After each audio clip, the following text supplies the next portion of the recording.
Salut les investisseurs malins, j'espère que tu vas bien, je m'appelle Gabriel Jarosson. Aujourd'hui on analyse KiwiFab en levée de fonds sur SoWeFund. On va analyser cette startup avec mes critères d'investissement gagnants. On commence tout de suite, c'est parti.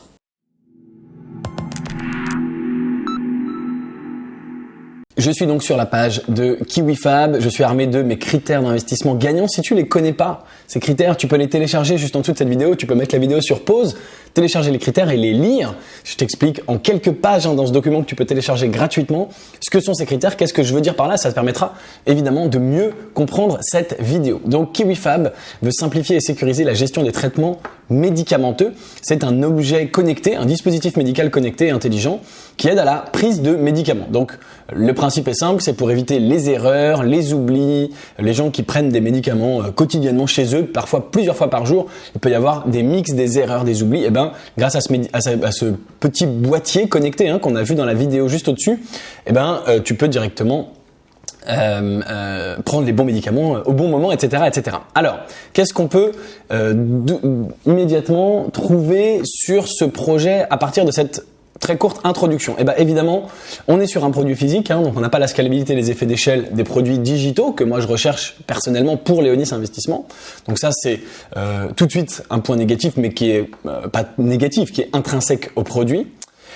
Et puis on peut dire que tout de suite le marché, je vais partir du principe, on va sûrement avoir des chiffres, mais je suis à peu près persuadé que le marché est largement suffisant puisque il y a de plus en plus de personnes âgées, seules chez elles, de plus en plus de personnes malades puisque la population augmente, puisqu'on vit de plus en plus vieux et donc on tombe de plus en plus malade en étant vieux, ce qui fait partie de la vie. Donc il y a de plus en plus besoin de cet objet. Donc ça, je pense qu'on peut dire que le marché est bon et je pense qu'on va avoir des éléments là-dessus. On continue, on va lire tranquillement pour essayer de trouver autre chose. Donc, marché en plein boom qui prévoit 410 milliards d'euros d'investissement en 2022. Ok, donc ça on est bon. Et le marché français, il fait déjà 4 milliards d'euros, donc on avait vu juste sans surprise. Il y a un groupement Hello Pharmacie qui a officialisé son intérêt pour KiwiFab afin de proposer les solutions en test à ses adhérents et ils ont un soutien technique de leaders mondiaux de la commercialisation de médicaments. Ok. Donc la problématique, il y a des traitements qui sont mal suivis, d'accord, ça c'est très bien. Le concept, d'accord. Donc la malobservance médicamenteuse, ils ont un distributeur, voilà, Kidi, il s'appelle le petit distributeur. Ok. Donc l'ergonomie, le suivi, la flexibilité, tout ça est bien sûr connecté à ton smartphone, c'est super. Donc un marché très réceptif, voyons voir un petit peu les succès. KiwiFab a suscité l'intérêt de nombreux organismes, a su les convaincre de sa valeur ajoutée. La société dispose de l'aide d'intérêt du groupement Hello Pharmacie, etc., etc. Donc d'après ce que je vois ici, ils n'ont pas l'air d'en avoir beaucoup commercialisé, puisqu'ils ont des lettres d'intérêt, ils ont des intérêts de certains labos. Et donc, je regarde ça pour répondre à la question de la traction. On va aller voir tout de suite les chiffres en amont, simplement pour regarder le chiffre d'affaires de 2021, donc 2020, 0, 2021, 14,8 000 euros, c'est-à-dire quasiment rien. Donc, sur la traction, on va répondre que pour l'instant, c'est non. Alors, on peut tempérer un tout petit peu en disant c'est un nom un peu gentil parce que ils ont des lettres d'intérêt, mais enfin les clients n'empêche ne se les arrachent pas. Est-ce que ce serait pas peut-être parce que le dispositif n'est pas encore prêt, n'est pas encore mis sur le marché? C'est ce qu'on va essayer de regarder. Alors, donc ça c'est les succès, une équipe bien accompagnée, incubée au sein de plusieurs organismes tels que Station F et Lyon Biopôle, d'accord. Le soutien de Pfizer France, ça c'est pas mal. Pfizer en plus, on peut dire qu'on en entend beaucoup parler cette année, ça c'est sûr. D'accord. Participation active à de nombreux concours. Le marché, il est important. L'utilisation des fonds. R&D, études, fabrication de différentes briques technologiques.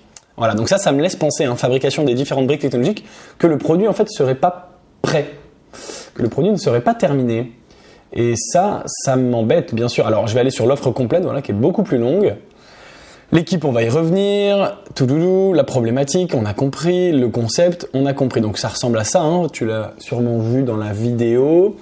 Touk, produits et services, des flacons optimisés, intelligents, plateforme, valeur ajoutée, ergonomie, suivi.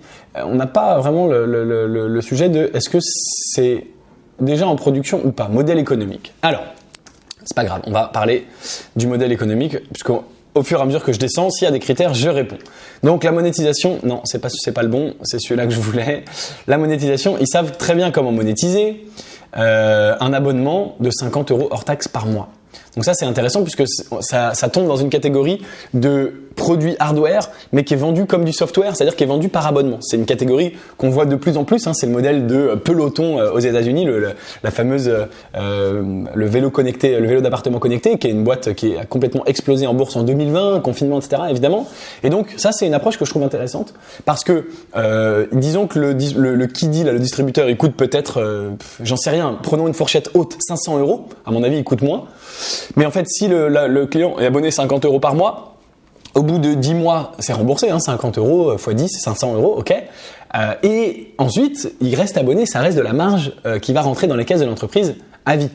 Et de la marge à 100%, il n'y a plus de coût après, une fois qu'on a payé le dispositif. Donc la marge, c'est pas mal finalement, contrairement à ce qu'on pourrait s'attendre avec un produit physique.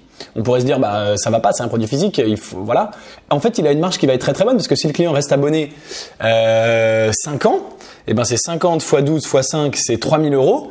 Pour un truc qui aurait coûté 500 €, et encore, je pense que j'y vais fort sur les 500 €, et ben on a une marge de 2500 € de plus de 75%. Donc ça, ça peut être, c'est très très intéressant. Le modèle d'abonnement, j'aime beaucoup. D'accord. Alors il nous reste la valorisation, l'unfair advantage et l'équipe. Donc les succès, un marché très réceptif, lettre d'intérêt comme on l'a vu, travail avec moi, nanana, mais je sais pas j'arrive pas à savoir si le truc est sorti ou pas. Ça m'embête. C'est pas hyper clair. On va voir si on trouve la réponse plus loin. Je continue à descendre et à regarder. Donc ils ont le soutien de BPI France, de Pfizer, de l'INPI, de tout le monde les soutient. Ça c'est très bien. Ils ont participé à des concours, tant mieux pour eux. Le marché, on a vu que c'était un marché important. La concurrence, d'accord, ouais, des piluliers effectivement, mais eux ils disent que regarde, ils sont beaucoup mieux. Bon, très bien. Utilisation des fonds R&D, ouais, R&D. Donc, alors, le plan d'action, j'aimerais bien savoir mais tu vois, on dirait presque des trucs faits par ordinateur. Une première version pour valider les grands principes technologiques. Ok, donc c'est ça. Le truc est même pas sorti. Donc là, quand j'ai dit traction, j'ai tempéré. Maintenant, je change d'avis. C'est-à-dire que il y a zéro traction. Alors, ils ont des lettres d'intention, tant mieux pour eux, mais ils ont même pas créé le truc. Donc, il y a aucune traction et c'est très très très tôt, très early comme on dit. Et ça peut être embêtant parce que on a un problème supplémentaire, c'est qu'on ne sait pas si ça se vend, on ne sait pas parce qu'on dit qu'il y a une super marge à ce prix-là, à 50 €, mais on ne sait pas si ça va se vendre, on ne sait même pas s'ils vont réussir à le faire. Donc presque faisabilité. Est-ce qu'ils vont le faire ? Est-ce qu'ils vont réussir à délivrer leur promesse ? Ils ont une promesse, mais on ne sait pas s'ils vont pouvoir le faire. Donc ça c'est évidemment embêtant, d'accord ? Alors sinon, pour terminer, on va aller voir l'équipe. Et puis on va essayer de boucler cette analyse. Donc on a François qu'on a vu dans la vidéo ici, voilà. Et ensuite directrice scientifique, cofondatrice, cofondateur. Donc on va prendre l'équipe fondatrice. Ah lui aussi, ils sont tous cofondateurs, donc ils sont 5. Alors il faut pas qu'ils soient seuls, 5 c'est presque un peu trop, mais ok, pourquoi pas. Donc François Faurit, il est fondateur à KiwiFab. Et est-ce qu'il a une expérience entrepreneuriale préalable? Non. Et il a une expérience dans la mécanique. Lui, c'est le cofondateur. Ensuite, il est associé avec Christine Faurit. Donc ça, c'est en couple, pas terrible. Elle est pharmacienne, visiblement.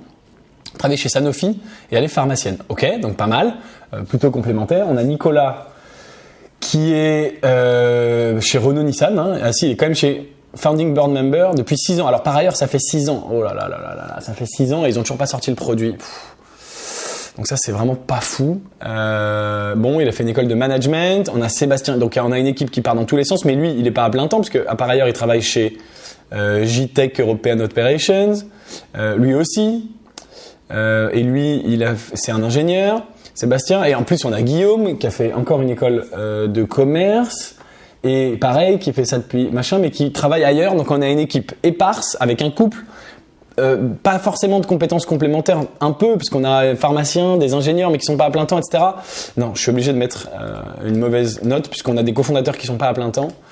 François, lui, il est à plein temps, mais il a quoi comme expérience ? Ouais, juste de la mécanique. Ouais, remarque, ça suffit. Mais c'est trop compliqué. Ouais, je vais mettre bof. Je vais mettre bof parce que François à lui tout seul, il a des voilà, il fait de la mécanique, il peut sortir le truc, il est associé avec sa femme qui est pharmacienne, qui a l'aspect sur la gestion des médicaments, etc. Et eux deux, ils ont l'air à plein temps et c'est pas mal. Et ça peut suffire. Mais en fait, c'est pour les 3 autres là qui se sont rajoutés, Nicolas, Sébastien et Guillaume, ils sont en fait pas à plein temps. Mais du coup, pourquoi vous les avez mis dans les cofondateurs? Et qu'est-ce qu'ils apportent vraiment? On a un ingénieur, un école de commerce, un autre, lui, on sait pas ce qu'il a fait. Bref. Bon, et en couple, c'est pas toujours évident, donc je vais dire moyen. C'est compliqué. Bon. L'unfair advantage. Quel avantage injuste de quel avantage injuste dispose KiwiFab si demain un concurrent veut venir faire la même chose? Eh ben, j'ai pas vu. J'ai pas vu du tout. J'ai pas de brevet posé, d'accord, déposé plusieurs brevets. Ah non, en 2025, la société a déposé plusieurs brevets. Ok, donc ils ont pas de brevet et puis ils ont pas grand chose quoi. Ils ont même pas créé leur prototype. Si toi et moi demain on commence, eux ça fait 5 ans et ils l'ont pas sorti. On peut très bien imaginer que nous, si on se bouge en un an, on peut le sortir. Alors peut-être que on va dire mais t'es ridicule si ça fait 5 ans qu'ils l'ont pas sorti. Vous allez pas le faire en un an. En tout cas, ils ont pas l'air de sortir des produits rapidement. Donc je sais pas s'ils vont si vite et je sais pas s'ils vont pas se faire doubler. Voilà, je le dis.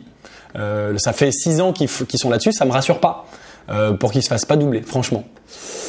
Pour sortir ça, qui a pas l'air, je veux dire, mécaniquement c'est des tubes et puis tu sélectionnes dans les tubes et tu fais sortir un médicament. Tu vois, je sais même pas. Bon, moi je fais pas de mécanique, je veux pas sous-estimer ce travail, mais ça me paraît peut-être moins compliqué que d'envoyer des satellites en orbite terrestre. Donc moi je vois pas d'unfair advantage et je vais mettre un point négatif. Il nous reste la valorisation. Alors c'est toujours dur de valoriser une boîte qui a pas créé de produit et qui a pas fait de chiffre d'affaires et qui donc pour moi vaut 0. On est en pré-seed.